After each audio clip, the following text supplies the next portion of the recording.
What's going on, guys? Thanks for tuning in to another live episode of the Ready Gold Standard podcast. My name is Zach Hernandez, and as always, I am joined by my co-host Matt Llewellyn. And tonight we're joined by a special guest, Scott Geelan from across the pond. Scott, thanks for joining us. How you doing? I'm very good. Thank you for having me on, guys. It's a real pleasure to join. Of course, Matt. How you doing tonight? It's a somber day. We are gathered here in remembrance of Jimmy G's 49ers career. I am wearing this jersey one last time before we boot his ass out of here. Number 3 overall pick. Let's go. Let's go. Yeah, and that's the biggest news, obviously. I'm sure you guys all know the 49ers now have the number 3 overall pick, which is huge. Scott, what were your initial reactions to this trade? I don't know if you saw it before we did, how that time difference works. I'm not good at math, so break it down for me.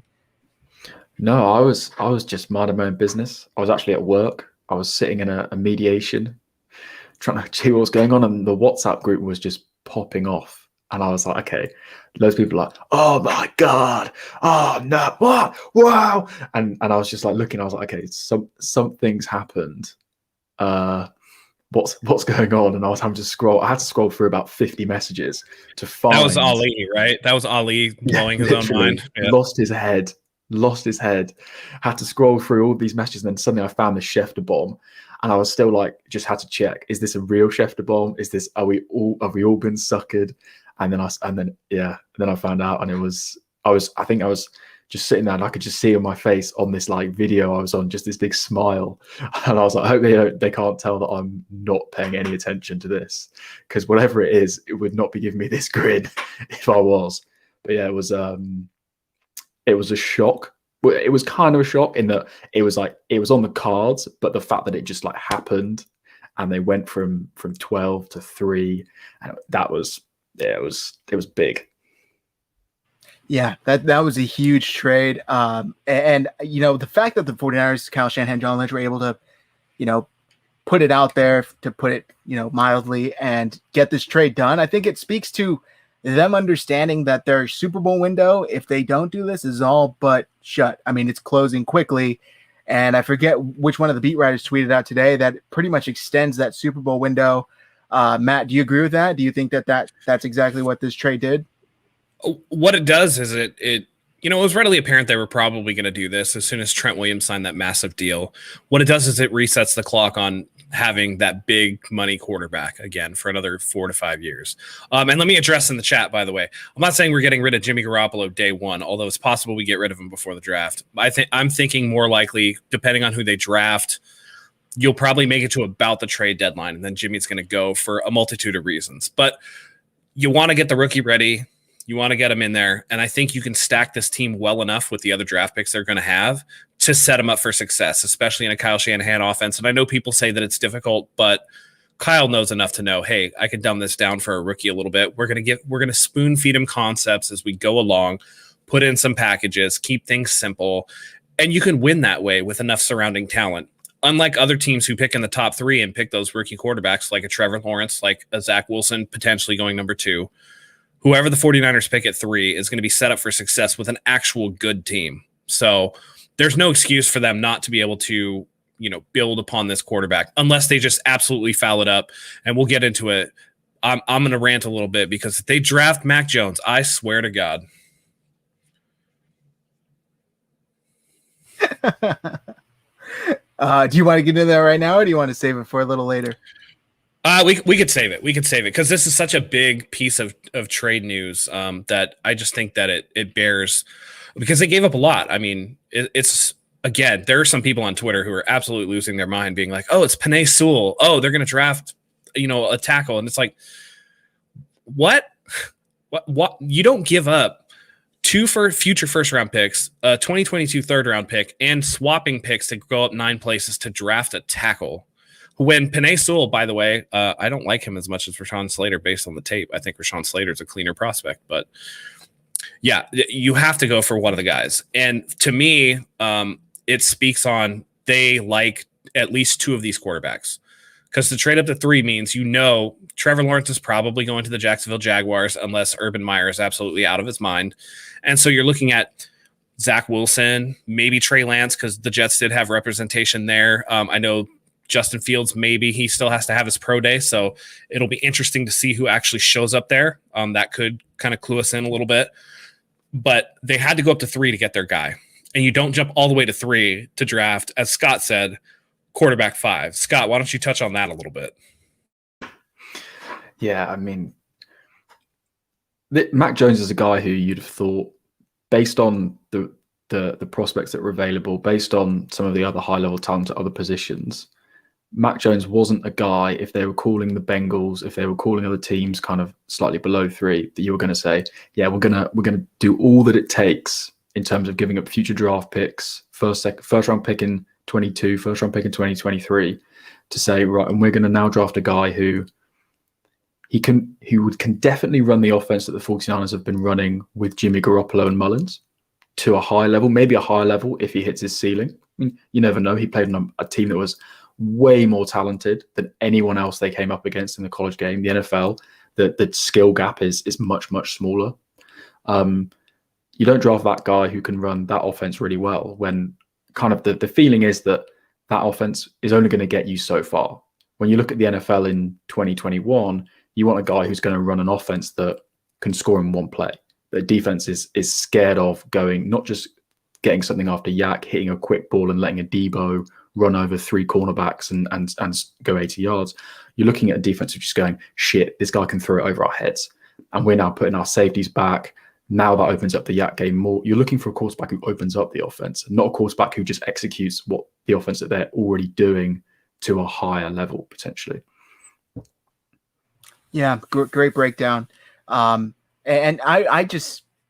we discussed a little bit of that earlier.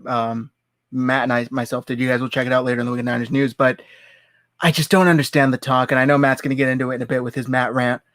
Scott, I keep thinking quarterback, but is there any possible way the 49ers made this trade to not get a quarterback? Because I've seen some guys, these bigger NFL writers that are saying, look, they're not 100% sold on getting a quarterback. It's possible they could be addressing another position.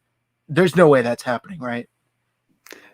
They just gave Trent Williams how much money? Like that, Trent Williams is their left tackle for the next season or 2. Well, 2 seasons, if not more, probably 3 practically. And then you're looking on and you're saying maybe they restructure and whatever. But Trent Williams is their left tackle. Right tackle, who knows? McGlinchey's hasn't been lauded particularly by anyone, but you get the impression that, especially if you've got a quarterback who can move a bit more, you don't need the best right tackle in football. The Chiefs kind of got to the Super Bowl with Patrick Mahomes and particularly Fisher. Fisher is not an elite left tackle. McGlinchey could end up being that kind of Fisher type player, former first rounder, has some elite physical tools. He does real work for you in the run game, and he's a functional pass protector or a good pass protector, but not an elite pass protector, which doesn't matter when you've got a Trey Lance, a Justin Fields, a Zach Wilson, who's doing things off schedule, who's moving out the pocket, who's beating the rush himself, basically reducing the level required for the pass blockers. So I don't think they're going to go tackle. Otherwise, you're looking at positional value. How many draft picks are you trading for an edge rusher? Obviously, they've got Boza. Is there an edge rusher who's so good you're trading all your first round picks the next 2 seasons for? Wide receiver? Is there a wide receiver who's so good in this draft that you trade? No. So it's okay. So what are they going to draft? But what position is that? Are they going to have they fallen in love with JC Horn when they've just got Verrett and Eman to bargain? That's literally all I can think of. Are they maybe going to go cornerback? But that would be completely ludicrous based on the value that they've given up, given they could have sat at 12 and probably got one of the best corner prospects in the draft. It's got to be quarterback all the way, hasn't it? I agree. That's absolutely what it's got to be. You don't give up that much draft capital for any other position, especially in a year where you think you need it. You know what I mean? It's absolutely crazy. You speak on McGlinchey not being that elite tackle, and as a pass blocker, no, he's not. But one of these quarterbacks, whether Zach Wilson, Trey Lance, or Justin Fields, they're not going to do the typical thing that Jimmy does, get the happy feet and just take a sack, hold on to the ball too long. You hope that they have pocket presence, and because they're so fast, they can take off, which is not a dynamic the 49ers have had under Kyle Shanahan. So to me, it's readily apparent that they're going to take a quarterback. And I might as well get into this now. all these beat writers, they're so full of shit. Okay. Are you doing your you Matt gonna rap? do it? Yeah. Do it. All right. Play the video. Play Let's the damn do it. video.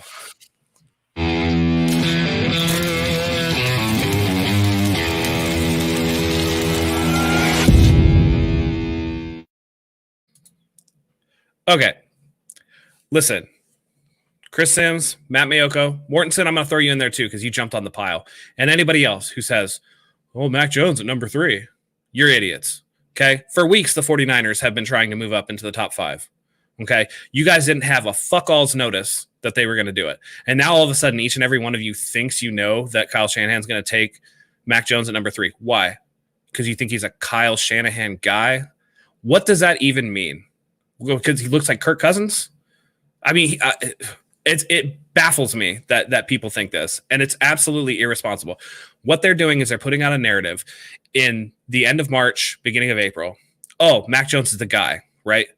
And so if they hit on it, they can look back and be like, you heard it here first. Oh, we called it. And they get those points, right, with the fan base. Oh, they knew. They absolutely knew. And we all know who does this because it's not just limited to the beat writers. It goes for the wannabes too. And so if it doesn't happen, well, Justin Fields hasn't had his pro day yet. So there's your built-in excuse right there. Oh, well, if it's Justin Fields, they go, oh, well, it was Justin Fields' pro day that sold them on it, right? Or if it's Trey Lance, it's like, well, Trey Lance, they just thought he had so much more upside, so they went the upside route. They're giving themselves a narrative to create talking points, to promote their own brand, but they're really full of shit. And it's absolutely ludicrous. Anyone on their face. I challenge you, okay? And I know pro days aren't everything, right? They're really not anything, but they are a showcase of your arm strength and your ability to spin the ball. And whether or not that translates to game is irrelevant. You cannot look at Mac Jones' first 3 throws and then hold him up to any 3 throws of any of the other prospects and be like, oh, Mac Jones at 3, that's the guy. Absolutely ridiculous. And Scott, while we have you here, why don't we get into it? Because this is something that we had kind of touched on earlier. What exactly defines a Kyle Shanahan guy? Because all these people sit here and they're like, oh, well, he was the one that, wanted Kirk Cousins. It's like, I mean, maybe, but he's not responsible for that decision. Who has he actually drafted that was his guy? Kirk Cousins was under his father's regime. Okay. Matt Schaub, he inherited. Matt Ryan, he inherited. Johnny Manziel, he didn't like. So who has he actually drafted other than CJ Beathard, who, again, was understandably a mid-round guy that, really was a culture builder because he's tougher than a $2 steak? What exactly is a Shanahan guy? Because I saw after the Buffalo Bills game where Josh Allen carved us up like a roast, Kyle Shanahan saying, like, you know what? That extra dimension actually does mean something. And if you get the right guy and you have those dimensions, you can win football games. What is a Kyle Shanahan guy, Scott? Well, exactly. Like we have no idea what a Kyle Shanahan guy is. I think Kyle Shanahan is one of the few coaches in the NFL who can say like his system is genuinely amoebic. You can look at every single QB he's got, and obviously you talk, there are like generalizations about quarterbacks, like, oh, he can read a defense. It's like, great. Like there are so many layers to this that we're talking. Like this is such a spectrum of like reading a defense. Or he can play on the move. It's like, okay, there's so many layers to playing on the move. It's like, what kind of throws can he make? Kyle Shanahan has had success with such a variety of quarterbacks in his career. Matt Schaub, RG3, Kirk Cousins. Like he didn't look bad in Cleveland with Brian Hoyer even. Like he looked okay with Beathard, Mullins, Garoppolo, Matt Ryan. Like he's literally had success with so many different types of guys. Kyle Shanahan is an absolute pro, and he's so good at understanding what players can do and what situation to put them in. People who say Kyle Shanahan can't assess talent are chatting absolute rubbish. It's like you don't consistently put players in situations that accentuate their strengths and mask their weaknesses if you can't assess talent. Kyle Shanahan knows what quarterbacks in this league are doing. He knows how the league is going. He knows the stress. He's like a savant. He understands the difficulties that just having a fullback in the run game does to defensive gap assignments, the shit that it plays on them, and having running backs that run a 4-3, that if a linebacker takes a brief false step of going through that gap and going 80 yards, he knows that. He knows that if he adds a quarterback to the mix, that also adds a layer of doubt. That's just another thing. He knows already that defenses don't respect Garoppolo. The 49ers front office apparently has known it for a while. Like, yes, they say, oh, the Super Bowl. The 49ers internally blame Garoppolo for the Super Bowl. We saw the 49ers play calling during the playoffs. The 49ers knew what was wrong with Jimmy Garoppolo in the playoffs, not even the Super Bowl. They probably knew what was wrong with him in the season. They saw defenses were going 8-man box, 9-man box, and saying, we do not respect your passing game. If you want to chuck these little short passes, if you want to try and run on us, we're going to make it as hard as fuck for you as possible. KC did it in the Super Bowl and kicked them in the teeth and won in the fourth quarter, completely destroyed Garoppolo. Kyle Shanahan knows all of this. We don't know what kind of quarterback he wants. What we probably know is that he wants a quarterback who has got as many elite tools as possible. And that's not Mac Jones. He knows he needs a quarterback who's got layers, and that's not Mac Jones. Yeah, absolutely. And here's the thing.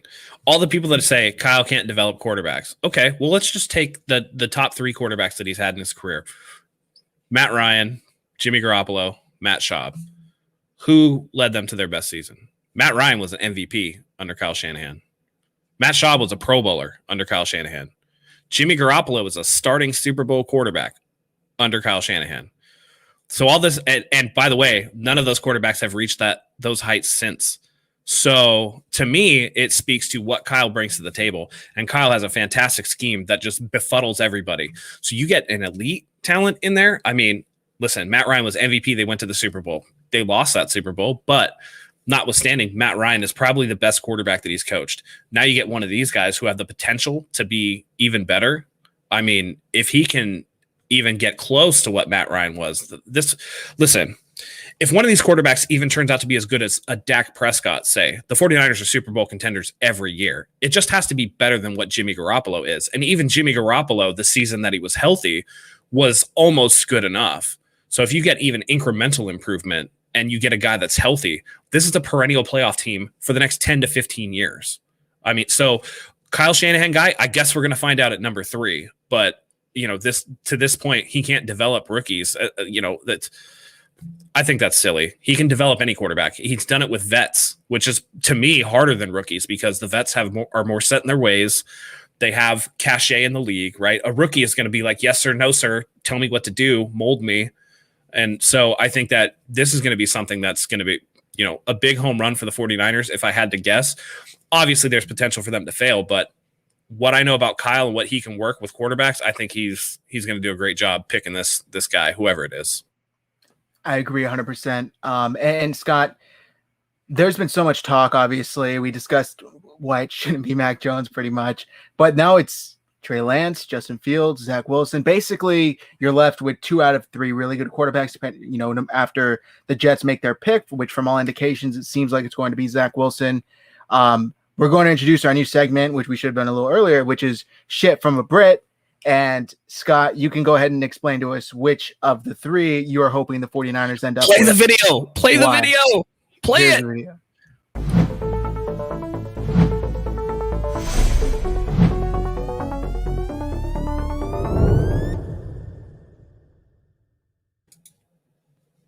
Those production values. Well, it's probably a bad time to ask me this question because I'm on the hunt for some all 22 of these quarterbacks. I potentially have some hitting my inbox later, so I can really kind of dive in and watch them. But obviously, I've heard you guys talking about them. I know Matt's watched them closely. I know Stuart's watched them. I've read the PFF draft guide. I've read various things, and I think looking at kind of Fields, looking at Lance. Fields is obviously the guy who the in the nose, so to speak, have been kind of pushing hard our way, based on the fact that Kyle was at that QB camp, whatever it's called, and obviously has some real what was he, ran a 4.4, 4.41 at 6'3", 225. And I know Chris Sims said he's quite like Cam Newton, and God damn it. You know how I feel about Cameron. But I think Trey Lance is interesting because Trey Lance is a guy who comes from an offense that asked him to do a huge amount at the line of scrimmage. That asked him to kind of very pro style concepts, very pro style offense in terms of under center, shotgun, differences there. That work off the boot, all those types of things that are going to be such basic concepts of the 49ers under Kyle Shanahan, that they're such a key part of the outside zone. It makes you think that Trey Lance is probably potentially a better fit. People talk about him being kind of raw and stuff, but Trey Lance probably has the established some more basic building blocks already. And I know that there are also there's such crazily different views on whether Justin Fields is accurate or inaccurate, like mind-blowingly different. Like some people are like, he's the most accurate quarterback in college, and other people are like, he's not accurate, which is bizarre. So that's something I'm going to have to like look at myself and try and draw a proper opinion on. But right now, I'd certainly be probably leaning towards Lance based on a few of those things. And also, I think Ben Albright said it was going to be Lance, and I don't know how he does it, but Ben Albright does actually just seem to know everything. Yeah. Also, Trevor Sycamore from the Draft Network said that he's kind of hearing some indications that it'll likely be Lance. Matt, how would you feel if that does end up being the pick, regardless of who else is there? I keep going back and forth on these quarterbacks. I know I ranked Lance ahead of Fields in terms of who I liked as a talent, and I still think that holds true. One thing that this whole Mac Jones thing has kind of brought out, thanks, Melissa, I appreciate it. One thing that this whole Mac Jones thing has kind of brought out in me is, people were saying, if you pick that guy, that's too safe. That's too safe. And so that got me thinking about Justin Fields and Trey Lance. And so, oh man, we can get into that later. But so Justin Fields and Trey Lance, to me, Trey Lance has the higher upside. Like, if he hits, he's going to hit like big time. He's going to be a fantastic quarterback.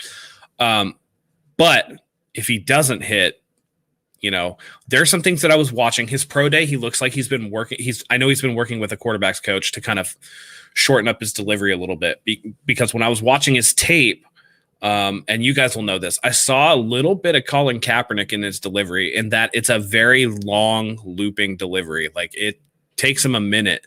The ball dips almost to his waist, and he seems to like dip the ball down. Like, he's more accurate than Kaepernick, just on his face. He's more accurate. But I think the low end of it is that he could struggle with some of the touch throws just because of that elongated. He might struggle with backside sacks in terms of like if it's an intermediate or a deep ball and he needs that extra quarter of a second to throw the ball. That's the difference between getting the throw off and having it stripped from behind when a rusher's getting by.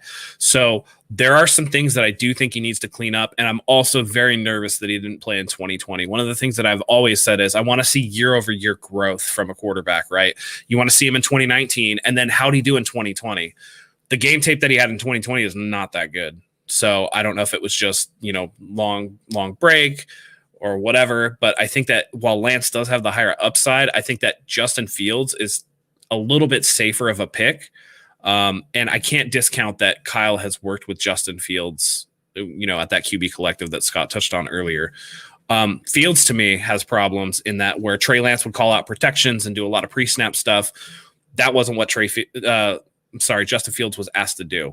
And I think that Justin Fields is accurate, but I think where the accuracy comes in that I think people are talking about, it's the difference between being accurate on, the throws that you should be making and throwing with anticipation. And I think that Justin Fields sometimes doesn't throw with as much anticipation as you'd like to see. He kind of waits to see when something's coming open, but he's got a laser arm. He can throw it deep. He's had beautiful throws. I would just like to see a little bit more processing speed out of him. And who knows? It could be coaching. I don't know how much they asked him to do that at Ohio State. But to me, while I think that Trey Lance is the higher upside guy, something in me is telling me that if I had to bet, I would think that the 49ers are probably going to go Justin Fields at 3. I think that's a pretty safe bet. There's a question from Melissa that I think, Matt, is probably best for you because you are a medical expert here. People mentioned injured ribs for Fields before. Wilson has had shoulder, hand, and now a strain on pro day. Are there any injury histories worrying you?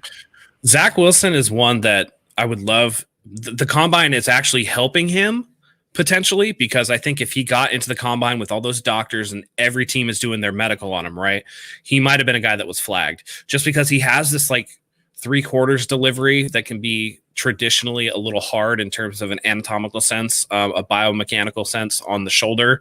And he's had a shoulder operation on that throwing shoulder before. So how long is that going to hold up? As someone who's had shoulder surgeries myself, I know that, you know, once you start messing with that, arthritis can creep in early. You can have issues with it later down the road. I know the injury at the injury he had at his pro day, he just had a tight hamstring. And I think that's, you know, college kids in the off season, you know, he probably took a little bit too much time off or whatever, but that's one of those things that it's not for a quarterback. I'm not worried about a hamstring injury really. That doesn't concern me. If it was a wide receiver, definitely worry more about that with those key explosive cuts and movements. But I'm not too worried about that. The Fields thing, I'd like to see him slide, but I'm not surprised his ribs hurt because he got absolutely demolished on that hit. I mean, that was one that I was like, holy crap. I mean, I felt so bad for him. But then, I mean, he played it brilliantly for the rest of that game. So, you know, ribs, not a big deal. They're going to heal fine. But Zach Wilson is the one that I think with the pandemic and not having the combine actually served him better than it would have otherwise. Yeah, great breakdown. Thanks for that, Matt. And I think, you know, Hung Fat and here said it a bit ago. Wilson, Lance, or Fields, the 49ers are going to get a fantastic prospect. And we finally get a guy that Kyle Shanahan can say, this is what I'm confident in. Scott, something I've thought about recently is, do you think he's avoided drafting a quarterback? And I know there hasn't been too many opportunities for him to get a top tier guy outside of his first year, basically with the 49ers. Because I don't really count everything with when they took Nick Bosa. I think they still had a lot of faith in Jimmy then. But do you think outside of that, maybe there's a little bit of too much pressure for him as this offensive guru to get a guy? And then what if he doesn't develop him? What if he turns out to be wrong? Do you think any sort of that plays into him taking this long to actually spend premium capital on the position? Yeah, I think partly. I think as soon as you draft a quarterback, your like regime gets tied to him, and you get tied to a guy. I think we'd actually, there's another one we'd sort of discussed in the group chat, and it was sort of noted that Kyle Shanahan basically arrived at the 49ers after the Super Bowl. Most teams, especially teams who were doing QB research, like that was me, by the way. That was me. I've always hammered that one. That point. Like, due diligence is so important. Yeah, and teams that were doing QB research, I think, had a 2-month head start, essentially, on the 49ers, trying to get that sorted, trying to get into the QBs. Kyle Shanahan arrives and you're like, okay, you've got number 3 overall pick. How much time do you really have to kind of dig into these guys properly? I mean, Kyle Shanahan, I think it was Matt asked the question. Do you think Kyle Shanahan was like just switching on a bit of Mitch Trubisky when he was in his downtime from preparing for the Super Bowl, when he was preparing for playoff games? Of course he wasn't. Kyle Shanahan was doing what he was being paid to do in Atlanta, and then comes to San Francisco, and he's like, okay, you know, sure, we would probably have loved for him to have been able to dig into Patrick Mahomes or Deshaun Watson, maybe, but certainly Patrick Mahomes. Got halfway through Deshaun Watson, and I was like, hang on a minute. But Paddy, certainly that would have been nice. But I think it'd be safe to say that the evidence of that first season, that first draft particularly, the 49ers were kind of safe, to so to speak. They went with Solly Thomas, who I guess John Lynch thought he could really trust what he was being told from Stanford. They went with Reuben Foster, who from some accounts in the media today, it seemed like the 49ers thought they could really trust they were getting what they were hearing the right thing from Alabama. So it seemed like that first year, the 49ers were kind of going on like what they were being told by people on those top. And they haven't drafted a Bama player since, by the way. No, they haven't gone near them because they didn't think that they got accurate information from Bama about Reuben Foster. Whereas, and it's quite telling that since then, actually, the 49ers drafts have been probably more effective than their first year draft. And the only time in the first year draft where they kind of hit on guys was like later on, those guys that they were kind of digging into, you'd naturally dig into later in the draft period, like your George Kittles, guys like that. Guys that someone like an Adam Peters, because he was already in a front office all that previous season, he already knew about him. He'd been like digging in hard. He kind of been doing this as homework on some of these like lower draft guys beforehand. So really, I'm not really surprised that the 49ers haven't dug in on QBs before, and I don't really blame them for it.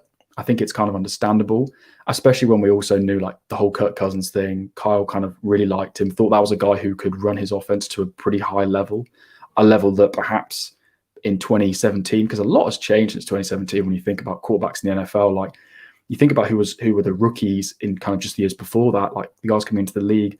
The NFL had this real dearth of like quality rookie quarterbacks for a long time.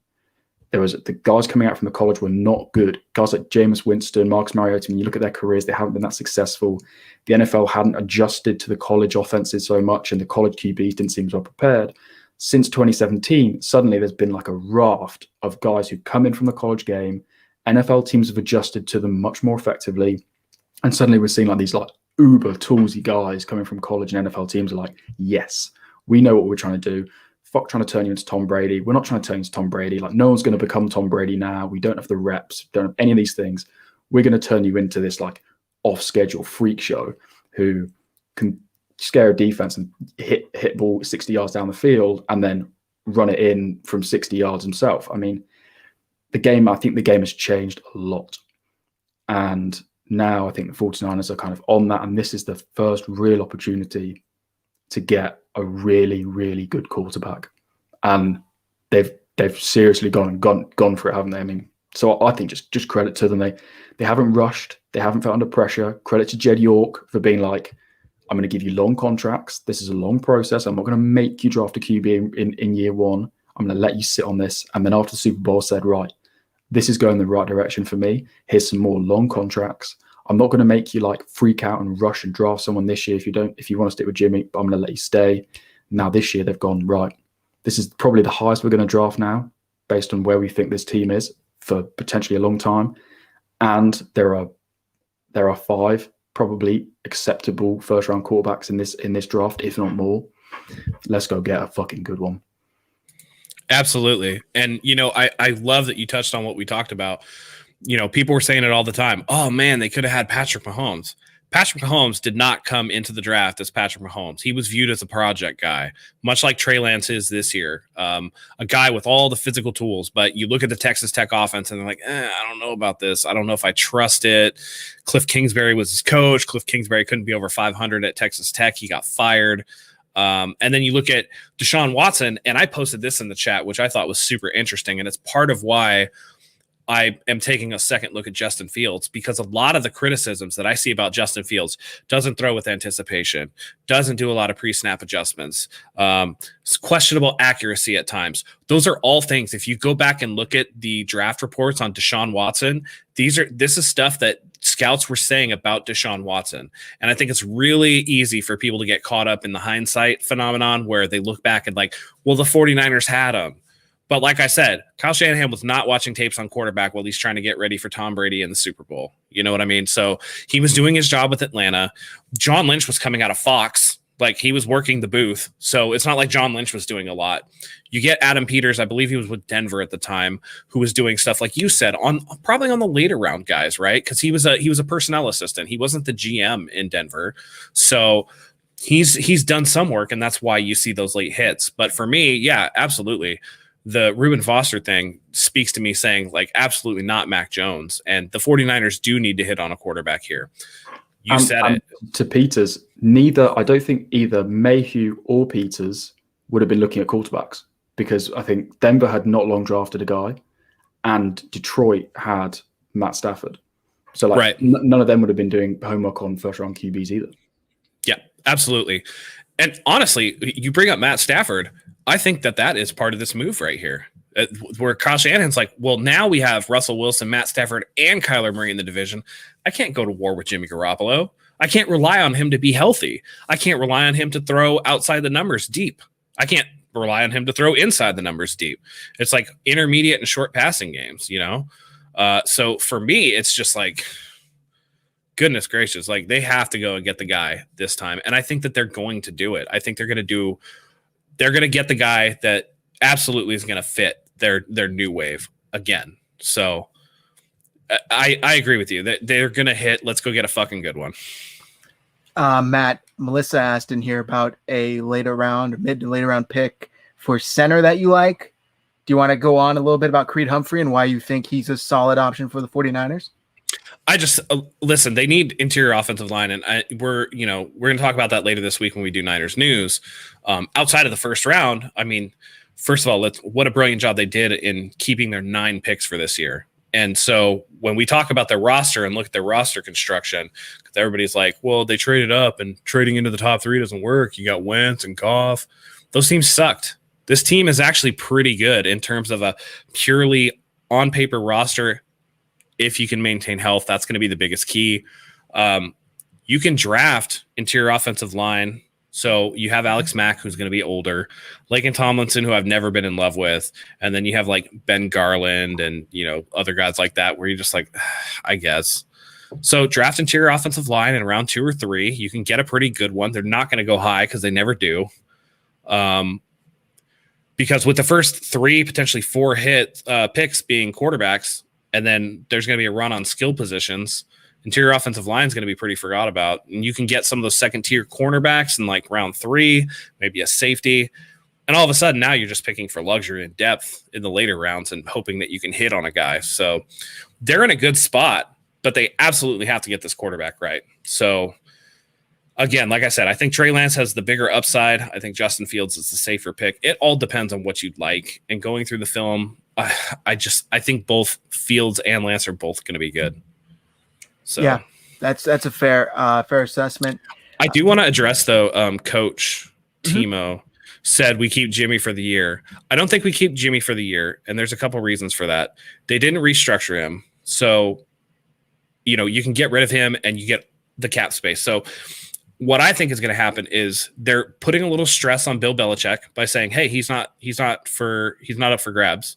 Right. Because I guess there was a rumor that they had offered their 2nd round pick, which would have been like, okay, we rented Jimmy to you for a couple years. We'll give you your pick back. Give him back to us. I think they're going to, Scott, sorry, but I think they're going to let Bill Belichick suffer with Cam Newton for a little bit. And then coming up towards the trade deadline, they're going to be like, hey, Jimmy's actually here. Because here's the thing. By the time the trade deadline is going to be there, both the fans and, the regime is going to be ready to see the rookie quarterback. They're going to spoon feed him concepts. They're going to want to get him into the game because year 2, he's definitely going to be playing. So why not get him those, couple of starts? You're either going to be in a position where you're, not exactly where you want to be and you need to make a switch anyway, or potentially Jimmy could be, hurt again, which would be awful, but you can trade or cut him near the trade deadline. The cap next year is going to go back up. And the second half salary that you save on Jimmy will actually roll over for the Warner extension, for the potential McGlinchey extension. You're starting to look at, hey, are we going to, obviously you're going to 5th round tender Nick Bosa, but you have Deebo Samuel coming up. You have you got to replace people in the secondary. So I don't think they're going to hold on to him for the entire year because you're just kind of wasting cap space just holding on to him. So all this smoke, I think, is to actually build a market for Jimmy G for these quarterback-starved teams. You can't tell me that if you really didn't gas up the Jimmy G trade market that you couldn't get Denver to bite, or a Chicago. I mean, Jimmy G's a Chicago boy. You can't tell me that the Chicago Bears would be like, well, I guess we'll play Andy Dalton the whole year. Of course they would trade for Jimmy G if they had a chance. It's just going to be how much can you get for him, and I think the Niners really want to maximize his value. 100%. Real quick, Scott. Sorry to cut you off. If I can just hop in on that one, I mean, go ahead. The you're not going to get good value from teams if you're saying Jimmy's available, come and get him. We need rid of Jimmy Garoppolo because we need this money for Fred Warner. Like the 49ers, I mean, they have smashed it this offseason. Like they kept the flexibility with Jimmy Garoppolo. They basically brought back the whole secondary. They brought back Trent Williams. They've added depth at safety. They might have Tony Jefferson coming in as well.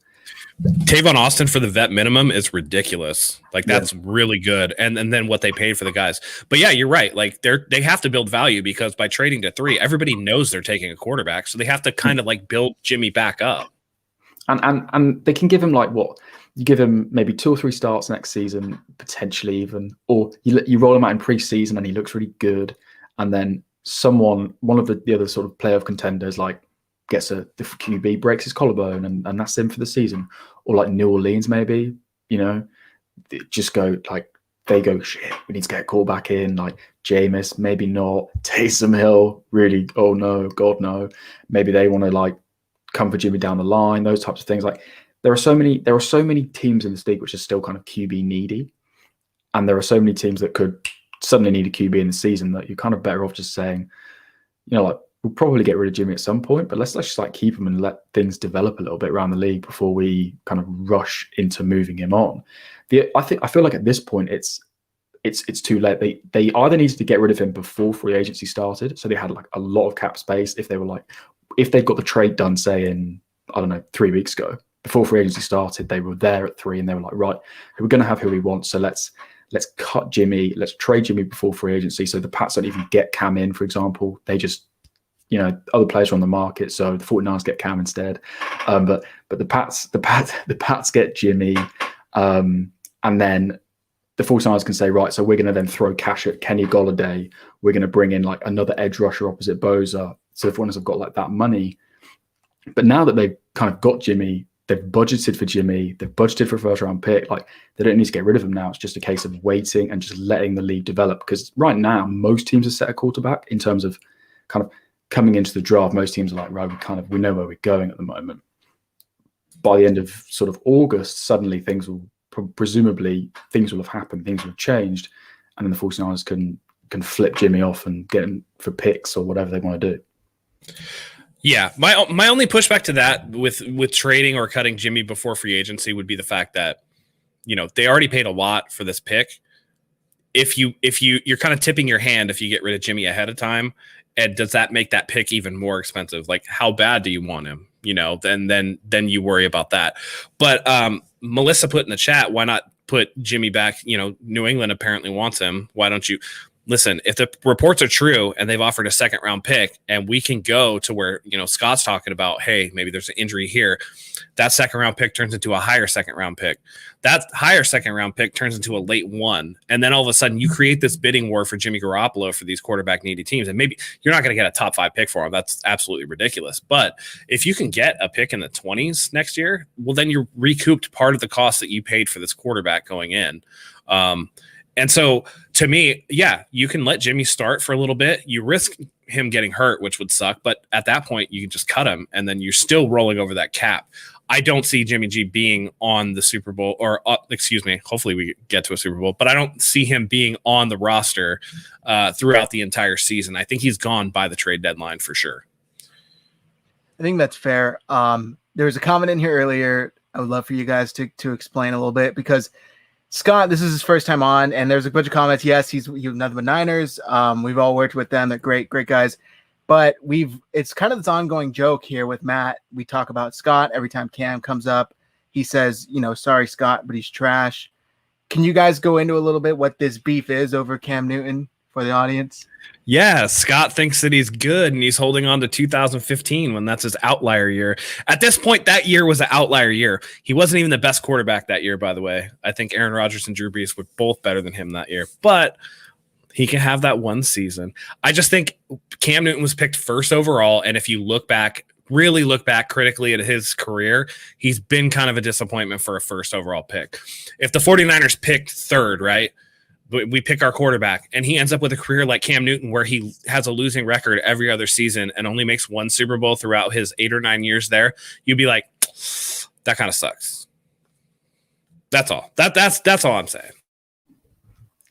Yeah, and to rebut all of that, I guess we just have slightly different standards, don't we? I kind of think any player who becomes the NFL MVP, even if maybe Rodgers or Brees were better, like pretty good player, years of starting in the NFL, very poor teams in Carolina for the most part. I mean, most people look at those Panthers teams and just think they weren't a good group. I think if the 49ers, for example, drafted Cam Newton this year, and so Justin Fields, for example, but like if Cam Newton was a rookie and the 49ers brought him in, I think everyone would be pretty excited about like rookie Cam coming in and kind of where that would go with a better team, how his career would have been different. I think, certain QBs are burdened with like a lot of shit teams throughout their career. Matt Stafford's kind of one like that, I think. You look at kind of Matt Stafford, and you're like, maybe if he'd have been drafted by New Orleans or a kind of 49ers with Shanahan, you think like maybe this guy could have done more. And I just think with Cam, like Cam is that ultimate like multifaceted QB talent. Like he's not Patrick Mahomes, let's not lie, but he's one of those guys who can give a defense a lot of headaches in terms of they know that he's got the run threat, so they think about having a heavy box, but they know he can hit them over the top with a deep ball. So he's also, he's actually a really good processor. I think there's some interesting biases that come in when people assume that he can't process the defense and things like that. I think he's kind of a perennially underrated guy. He's not like a top 5 QB, probably has been, as Matt said, probably like 1 year in his career he's been a top 5 QB. But he's the type of player who he's been a consistent top 10 for his career. And actually in terms of his talent level, he's probably top 5 tools in the league. And you kind of, to me, it's always been like a what if situation where like, what if he got a year with Kyle Shanahan? What would happen? I get that. But at some point, a what if becomes a never was. And my problem with Cam is, sure, he has all the tools, but at the same time, he never put it all together. And you could say, yes, he had a bad team. Of course, those Panthers teams weren't very good, but he also didn't dive on that motherfucking fumble either. He did not dive on that motherfucking fumble. And then he cried his way out of that press conference like a little baby, wrapping his towel around his head, which turned into his grandma's. Do you wear grandma scarves and hats in the mirror, Scott? You just love yourself. No, I wouldn't even wear hats. I like my hair too much. No, I think we just appreciate different things, right? Like I think Lamar Jackson gives a ton of coaches headaches, right? But there's something about the way Cam never fully refined his passing game because, yes, he played with some bad talent, but also Cam made some ugly-ass throws, and I feel like he didn't work as hard on developing his touch, his accuracy in ways that, sometimes other quarterbacks do. Like Patrick Mahomes coming out of college was not super accurate, but you look at him and now he's more accurate. I mean, he still makes some really crazy throws that I don't like, but at the same time, it's the same thing that I feel with Lamar Jackson. Cam takes a lot of hits. Lamar takes a lot of hits, right? Like at some point or another, the running quarterbacks who don't develop their passing game are going to start getting injured because that athleticism fades a little bit. And then what do you have to rely on? And we saw it last year in New England where, yes, New England was bad too, but I mean, Cam's average depth of target was pretty bad. Not Garoppolo bad, but still pretty bad. And it's just like you say, it's a what if. Like Cam Newton drafted first overall with what he did, like you said, top 5 1 year, mostly top 10 for his career. And I would argue not in the last, few years because he's been hurt or whatever. But, for those first couple of years, I would say that that's probably fair. He was a top 10 guy, especially with tools. But he didn't put it together. And I think that that's based on his draft position and the potential that he had, not putting it together, I think is the biggest bother to me, is that he had so much and he didn't do enough, in my opinion.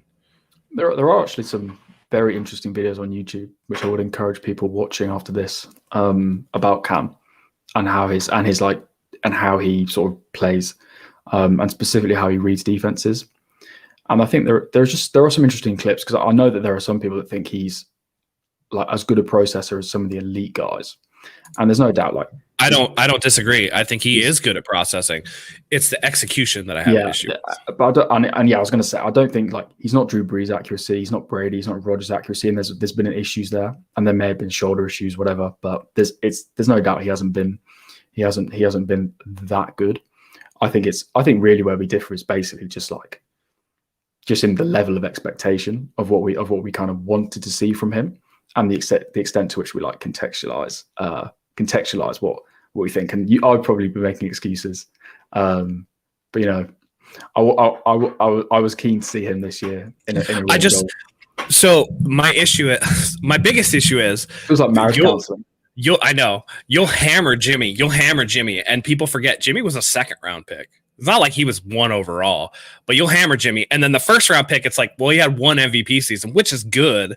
But then it's like the other seasons were up and down. And it's just like free pass. And it's just like, come on, man. Like, yeah, the position matters. Where you're drafted does matter because the expectations are completely different. If I draft you at 1 overall, if I really looking into it, I want you to be borderline Hall of Fame level. And to me, Cam, I mean, he's a superstar, but he's not an elite quarterback, if that makes sense. Like, he's a guy you could market the shit out of. But as far in terms of a pure football player, I think he's been a little bit of a letdown based on his draft position. Yeah, I think it's funny actually, the hammering Jimmy thing, because I'm sure I came on this podcast last year. I'm sure, and we talked about it as like Jimmy's ceiling, and I was like he's fine, like 15 to 10 probably, but like elite. If he's ever going to be really good, he's going to be like Drew Brees from the last couple of seasons. If he stops throwing picks, basically, and he never did, or he hasn't to date. And it's like I think with the difference to me with Jimmy and Cam is that like Jimmy, that his ceiling is like here, and his attainment is like here, and it's quite frustrating that he's not kind of making that difference up. Whereas Cam's like ceiling is like here, and he's also better than Jimmy in my opinion. Sorry, people in the group chat, I know you're going to kill me. But Dead. I think Cam is a better player. No. It's just Cam is not a better player. Cam was a better player. Oh, okay. These last 4 years, Cam has not been good. Who knows now? But I think it's probably partly because I live in like a 49ers echo chamber that I hear like too many people being like Jimmy is the greatest thing since sliced bread. I hate that too. By the way, I'm like, no, he's not.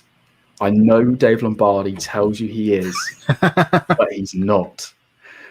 And I do endorse the Lombardi hate, by the way. I love when you shit on Lombardi. It's so funny. And then it's like, I mean, like today when he was like, the QB they draft at 3 is going to fill out the QB room. It's like, fill the QB room out. Jimmy's going to fill his jersey for about 3 minutes, then fill the QB room out, and then be filled off to someone else's QB room. I love George Kittle's reaction where he was like, "Oh wow," and then Patrick Mahomes was like, "I know, right?" And then Kittle's like, "I just work here," because I'm pretty sure management was like, "Hey, go pack Jimmy's bags, get him the fuck out of here." Take him to the airport. Exactly. Yeah. Like it's I think it's part of that. It's part of the echo chamber. Like I just naturally like go against when I think, because obviously I've seen Fig Newton comments in this as well. Like I just go against that, and then I go against the, like, Jimmy's the greatest thing ever point. Hold on. We both know that Cam gets pouty when shit doesn't go his way, and that's why I call him Fig Newton, because he's mentally, he doesn't have that red ass. He doesn't get mad about shit and then turn it into a performance, right? Like we've seen, like Tom Brady when they did the interview, I think it was like 8 or 9 years ago, where he was going through, he remembers every name of every quarterback that was picked in front of him. And it's just like this boiling rage inside of him.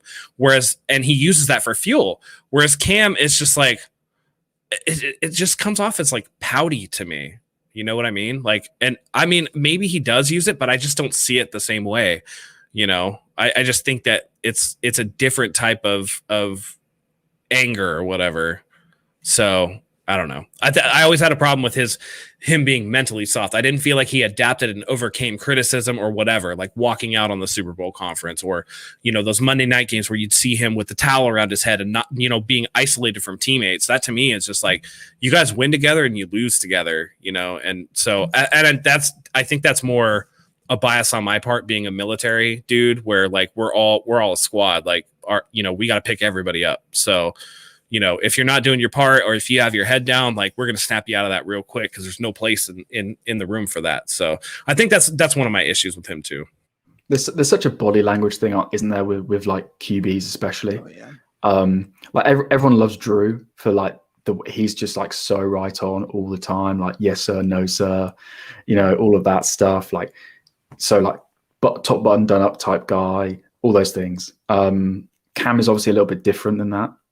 But I think I do think there is an issue with like how the NFL like perceives, especially some of these like black QBs.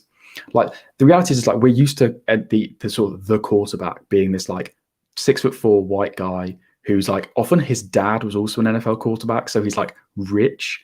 He went to like posh school, like he's very well brought up. He's like a gentleman, like that whole like thing about what the kind of the NFL QB should do and should be. And I do think that kind of the way we view quarterbacks who are kind of coming maybe from slightly different backgrounds, the way sort of with you know, perhaps people being encouraged to be themselves a little bit more and not necessarily fit with those like pre-existing ideas of what an NFL QB should be, you get kind of different types of people. And I think, like Lamar, like the way Lamar speaks, for example, like 10, 15 years ago, people would be like, that's like, no, I'm not. We want our QB to be like. Hold on. I want to push back on this a little bit because, like, listen, we've all seen the video. I think that that narrative is a little played out, just because Lamar may speak a certain way, but when he threw for all those yards and was like not bad for a running back, like that's the type of fiery shit you want to see, right? Warren Moon would stare daggers through you if you fucked up, right? Randall Cunningham, much the same. But then you turn to other guys. Ryan Leaf, pouty baby. The Drew Lock thing right now. What are they saying? He's kind of like, he doesn't take stuff seriously. He doesn't get fired up, right? And that's my criticism of Cam. I don't think it has as much to do with in 2021, I don't think with it. I mean, there's, I think 25% of starting NFL quarterbacks are black now. Like, I don't think that that's as much of it as it is. Like you said, the body language is super important to me. Like, do you get mad? Like, I don't mind. Like, I don't even care if you're yelling at your coach. At least it's showing fire. What I don't like to see is when you're isolated from your teammates with that towel wrapped around your head, like you couldn't give a shit about being there at that point, right? Because everybody on your team is losing. It's not just you. And I think that when you're in your own feelings like that, you need to be the first person to be like, hey, that's on me, right? Instead of, well, I heard somebody talking shit on the winning team, so I'm going to walk out of this press conference. I don't think that that's the right way to approach it. And I think you touched on it, if he came from a well-to-do background, that could actually be, I think, more a part of it than anything else. When you're used to things being easy and it's not, there's sometimes that inability to deal with the adversity that you haven't faced. And it's a product of your environment in that way. All right, I'm glad we finally got the Cam debate argument out. We're going to take some questions and then wrap things up here, guys. I still don't understand the time change for Scott, so I believe it's close to 3 a.m. over there. Just joking. Is it really? No, I think it's like midnight, he said. It's like midnight? It's like 12:30. Oh, 12:30? Yeah. Okay. I half 12 can go either way, right? It could be like half to 12 or half past 12. Oh, yeah, half of 12. I guessed half of 12. Half of 12 is 6. It's 6 over there right now, I believe. Yeah. All right, take some questions and we'll wrap up here so Scott can get off to bed. Mr. Early, Matt, you can go for you. Would you guys be content if the quarterback we draft took as long to develop as Josh Allen did? Honestly, like 3 years. I mean, you still have him. The way this roster is built, I don't think that any of these guys are as raw accuracy wise as Josh Allen was. I think Josh Allen did a good job of working really, really hard on, and that's one of the differences that I see between, and I don't want this to be misconstrued, but the one thing that Josh Allen, like I said, year over year improvement on his accuracy, whereas like I don't see the same thing from Lamar, and I want to so bad because he could be outstanding, but he's just so frustratingly inconsistent. And that was my thing with Cam, but I don't think that any of the top 4 guys in this draft have those same issues. Lance, I'd like to see shorten up that delivery. Fields, I'd like to see do a little bit better in pre-snap processing, because if you blitz the shit out of him, he's kind of like deer in the headlights. We saw that with Northwestern and Indiana. So there are different issues, but I don't think that the accuracy is the biggest one for any of these guys whatsoever.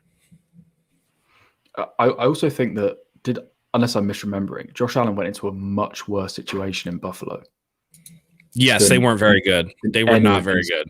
Than these guys are coming into. Yeah, they were good defensively, but they didn't have a good offense. And so they've actually done a great. I think one of the best things Buffalo did for him was get him Stephon Diggs. I think that was such a good move for him to get him this elite wide receiver that made his job easier. Anytime you can take pressure off the rookie QB, and the growing QB is going to be to their benefit. And that's why I think a rookie QB here can start and immediately be successful, because there's so much around him that if the team stays healthy, he's going to have those weapons. He's going to have the Mostert. He's going to have the Juice, Kittle, Ayuk, Debo, a pretty good offensive line, all things considered. So there's no excuse for him not to, especially when you have an offensive genius like Kyle Shanahan is. Yeah, great breakdown. Thank you guys both. Scott, for you, Ken Mueller. If we are drafting a quarterback at 3, does that mean we are still in win now mode? Oh, totally. I think part of the fact they've kept Jimmy at least now is also an indication of that if worse comes to worse and they draft a guy at 3 and they get him into the building and he's kind of struggling or like gets injured within like the first few weeks, I think 49ers injury luck wouldn't rule it out, touch wood. The 49ers can say like, we've got Jimmy and we've still got a great roster. I mean, I think everything the 49ers have done this offseason, they've been in win now mode. I think the big fear was they were losing so many free agents. The cap had come down. To what extent were they going to be able to like keep the window open? But if anything, like the COVID cap has kind of helped them out because it killed the middle of the free agency market, and they were able to get K1 Williams, Jason Verrett, Emmanuel Mosley, Kwaski Tart all back in. They got Samson Ebukam as well. Like they've literally loaded out there. There are no holes now on this roster. Like this draft was literally about basically, could you get a QB? Was kind of what everyone was thinking. Like they didn't need a QB, but if they were going to get kind of the biggest upgrade they possibly could at any position on this roster, it was going to be at the QB position. And to me, the fact that they've gone and aggressively pursued that so much is like all the more indication that they're in win now mode. They're like, we are one piece away from being legit. Like this team was already good. This team was already like, if they stay healthy, they're going to be a playoff team. Now they're like, God, if they get a kid who has a season like RG3's rookie year, you're like, this is a potential Super Bowl team now because you've got a QB that scares people and you've got a run game that's got an extra layer, like all these things, and you've got a way better defense than Kyle Shanahan and his dad had in Washington, like, and a way better O-line. This 49ers team is, if they get a serious upgrade at QB, which is on the cards basically, it's not just win now. It's like we're going to be in win now mode from now, and we're going to be in win now mode for however long, because that's what ultimately dynasties are built on, is having a QB. If you've got an elite QB, and there's going to be a lot more teams with them now, we already know that. We've seen them around the league. You're going to be in a window. And that's what the 49ers have done, is it's not just win now, which is very much what they've done. It's like we're going to be in a win for the next 15 years if we get this right. Great answer. Thank you. Appreciate that, Scott. I'll take this one from Shulo. Do we believe the Jets are picking that left tackle and the 49ers get Zach Wilson? I believe this is Sewell. I don't think they are. I don't know. I've seen a lot of people say they're still sold on Sam Darnold. Now that he's away from Adam Gase, he's going to succeed, have some success with the Jets. I just don't see it. I don't know, man. I think they're likely going to move off of Sam Darnold, draft Zach Wilson.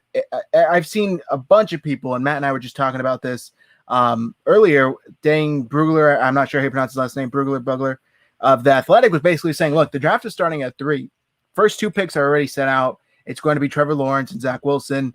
Something tells me that's not going to change. I have a feeling the Jets are going to stick with Zach Wilson, and then the 49ers then have a decision to make at 3, Justin Fields, Trey Lance, and I'm not even going to mention the other name because I just don't really think that that's going to happen. Let's see. Matt, there was a question. I can't find it here, but here we go. Tommy Huxley. Are we done trading up in the draft? In the first round, I think so, but in the middle rounds, definitely not. This regime has shown if they think a guy is going to go before they want him to go, they'll trade up to get him. And they have 8 picks after number 3 to kind of, work with. And so let's say you're round 3 or whatever, and Warner from BYU is there, and you want to get a safety, but you think he's going to go a couple spots before, and then throw in a 6th, throw in a 5th or whatever, move up and get him.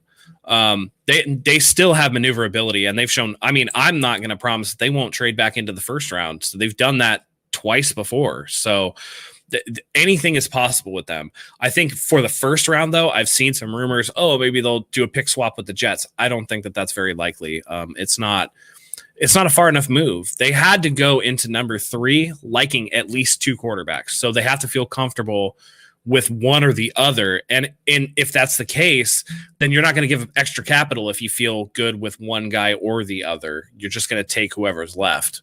So, and that's not like necessarily to say a consolation prize, right?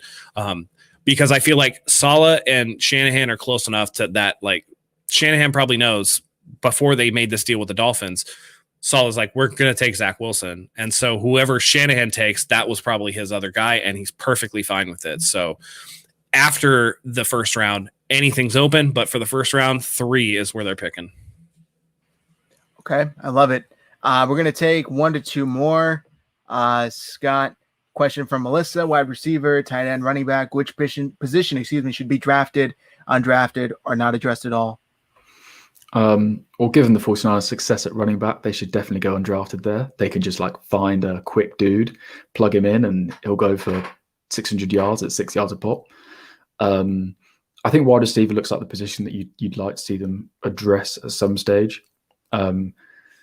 Debo, funny second season, really. I think there were concerns. I know there had been already concerns about his conditioning, just in terms of his kind of what happens to Debo. Stop eating Big Macs.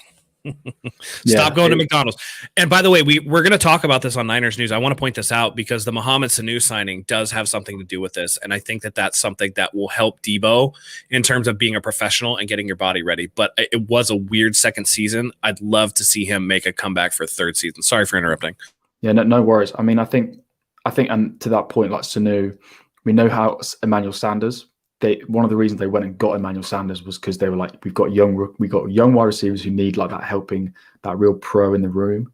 You kind of thought like Richard Sherman was kind of the daddy of the locker room last season, and they kind of lost him now. It's a very young roster. Their leaders are like Fred Warner, who's like going into year 4 now. You kind of need those guys who are going to help those younger players, and I definitely think wide receiver is a position to go to. Ayuk had been injured a bit, but obviously was pretty spectacular.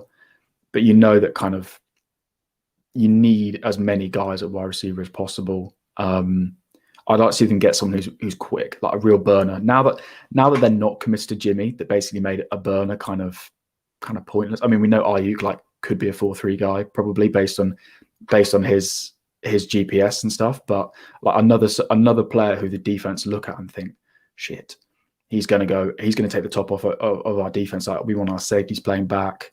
We're going to have our corners playing off with cushion, and that just opens the game up. And I think that's really what the 49ers need to do. I think tight end, like you've got George, who will play through literally anything. If he's got, I'd like to see Reed come back. By the way, yeah, if they could re-sign Reed, that would be good.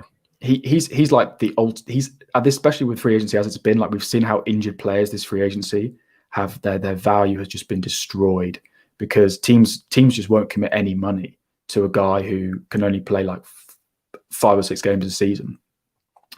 So I think wide receiver really is the one position that like they need to go and get, because they're running back. We've seen their plug and play.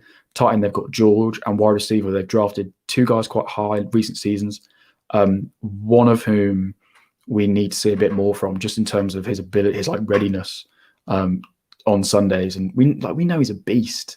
I think Richard Sherman went on a podcast and described him as like Marshawn Lynch at wide receiver. Like the guy's a monster, but we just need him to be healthy and like in football condition, so that he's not pulling hamstrings on the 3rd rep of the day. Like he needs to be, I don't know whether it's he needs to work out his own thing. He needs to work out how to get ready before games. He needs to sort his diet out. Like there's so many things that it seems like he needs to start thinking about and kind of getting ready for him. Because I remember someone said that in off seasons, whereas a lot of players like lose weight, because when they're on the training, Debo actually gains weight. And that's way, way more problematic as far as muscular injuries. If you're gaining weight in the off season, it's fine. If you lose a bit of mass in the off season, then you're kind of in, it's not so much of a problem.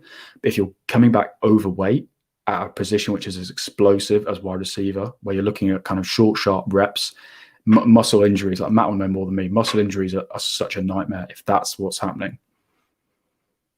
Yeah, and so one of the things with Debo too is, again, with the soft tissue injuries, you definitely want to keep the weight off. So I think Sanu is going to help him as from the veteran perspective. Hey, like it's cool when you're young, you got that college diet of McDonald's or whatever, but now you're in the pros, you got a little money, take time to invest in your body, because that's what can carry you through the league.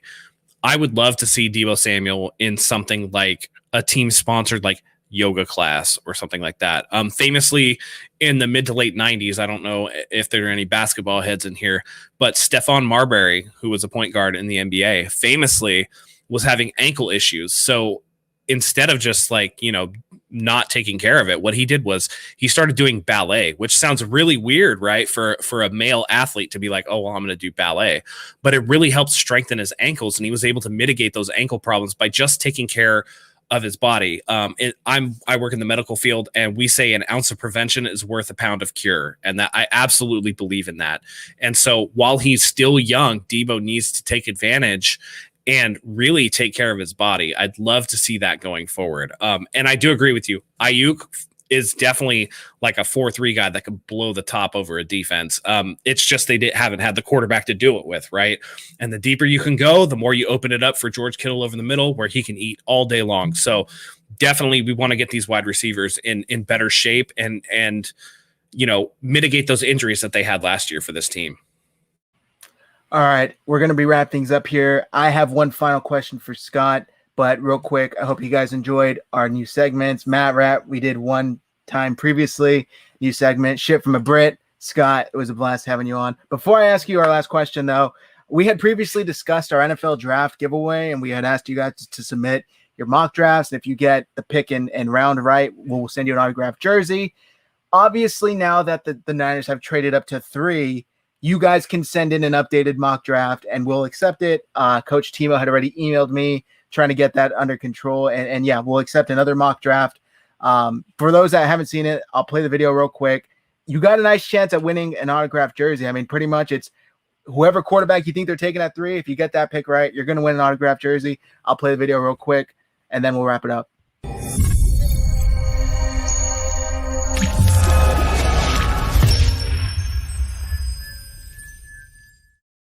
Do you think you could be an NFL general manager?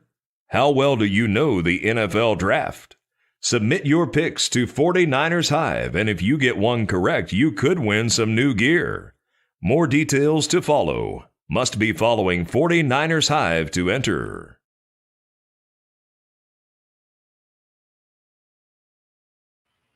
So yeah, there you go. Send in your mock drafts. I'll put my email. It's just Zach at 49ers Hive. If you're following us on any social media, feel free to DM us from there, and that, we'll take it from there. Scott, final question for you before we wrap things up. The 49ers had a pretty beastly offseason. Matt and I did a Niners News video grading it. How would you grade their offseason so far? Oh, like A+. It's been unreal, hasn't it? I think, I wrote an article actually, kind of before free agency, basically saying the Niners there was a lot of uncertainty in San Francisco, right? They kind of, when you look at the most valuable positions, they were a bit problematic at QB. Wide receiver had been an issue, as for the reasons we've just previously discussed. Edge had been an issue for the reasons we discussed. Cornerback was looking like a problem because they didn't have one. And even like left tackle was like probably an issue because we didn't have Trent. And then it took them like 4 days, and they had 2 starting cornerbacks. They had the left tackle back. They brought back Juice. It looked like they'd also got Mac, so they'd got the center, and so suddenly like literally plugged all the holes. And they then got Tarter back, and I think probably what his contract's probably going to be. They're going to be paying Tarter and Ward less than what teams are playing. Like some of the teams are playing their best safety, and 49ers have got 2 for that money. Like it has been a phenomenal offseason so far. Like hats off to John Lynch and Kyle Shanahan. I thought they needed to be decisive, and it was so weird because they have been so decisive. Like all the time here. Like one thing you can't say is that they haven't attacked the majority of situations, and everything they've done there's been a clarity to it. They've not done something then you've been like, that doesn't make any sense based on this. Like everything appears to have had like a flow. There's been logic to it. There's been a clarity to it. And the only position that was just like looking a bit weird was like, it made no sense how they were dealing at quarterback. And I was like, what are they doing? Like we can see that he's got big cap hit. He's not been doing very much. Like, can they win with this guy? What are they going to need to do? And now they've just like been like, yeah, don't worry, guys. We know that the quarterback situation wasn't good. We know that it wasn't what we needed to be. And you thought we were just sitting on our hands and going to run it back with Jimmy, and they've just gone and like blown out of the water. And I mean, what an off season it's been. As a 49ers fan, like last season was pretty sad. And it was really like worrying coming into the offseason. Like we'd been kind of thinking like the window was going to close. There were so many guys going. The cap was low. They look like they're going to sit with Jimmy and just like try and run it back with him with a team that's not going to be the same. He's not going to have the defense anymore. He's not going to have the offense anymore. And now they're like, yeah, we've got the defense back. We've got the offense better. And we've got a QB. Yeah, it's going to be great. And again, we touched on this. It's just this frees them up to do the thing. So they do have 2 starting cornerbacks. You always worry about Verrett. So now they can spend a 3rd-round pick on a cornerback if they need, and it adds depth. So now you're mitigating some of those injury risks. It's been a beautiful offseason. Before I graded it A-, with this trade, A+, unless they draft Mac Jones, and then F-. Have you guys seen the movie Draft Day with Kevin Costner? Not Mac Jones, no matter what. That's all I'm going to say. Yeah, definitely. But I think we're going to end it on that note. Tanya Scott says she loves your accent. Yeah, same here. I wish I had that accent. But those dulcet British tones, just they're so smooth. Well, thank you everybody for tuning in. Have a great night. Subscribe to the channel if you haven't already. Like this video, and yeah, thanks for tuning in. We really appreciate it. Go ahead and click that notification bell so you never miss another new video. Scott will definitely be back. And until next time, everyone, go Niners.